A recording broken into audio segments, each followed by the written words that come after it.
اليوم رح نعمل كباب الباذنجان بالفرن من أطيب الأكلات. بس قبل ما نبدأ الفيديو، إذا أول مرة بتشوفوني اشتركوا بالقناة ولايك وشير إذا حبيتوا وصفاتي. باذنجان مقطع شرائح، أنا من قبل نقعته بمي وملح لمدة نص ساعة ونشفته بقطعة قماش كرمال ما يدبل ويغب زيت معنا. جربوا هاي الطريقة كتير رح تعجبكم. مين مثلي بمل وهو عم ينتظر لينقل الباذنجان؟ هلأ وصلت لأحلى مرحلة يلي هي تتبيلة اللحمة. بيضة، لا تخافوا ما بتعمل زنخة، بالعكس بتعطي طعمة طيبة للحمة. لك استنوا، وين رحتوا؟ لسه ما خلصنا الوصفة. عم امزح، مو لأنه ما رح احط البيضة، رح احطها بس أكيد ما رح تتركوني وتمشوا. يلا حاصل ما علينا. وهلأ منضيف البقدونس.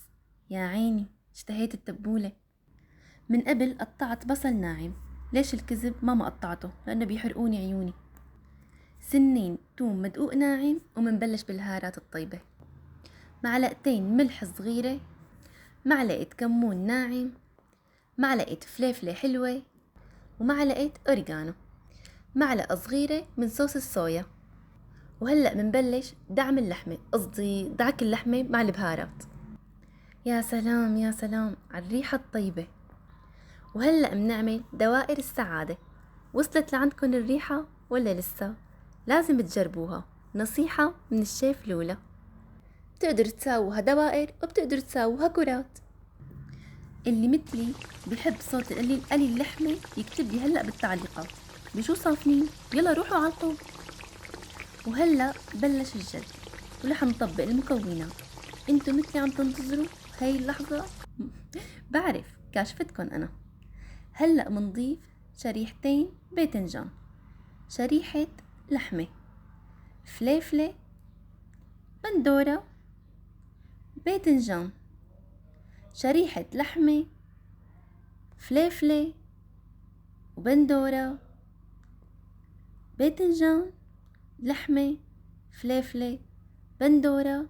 لا حاج دخت، كملوا انتو.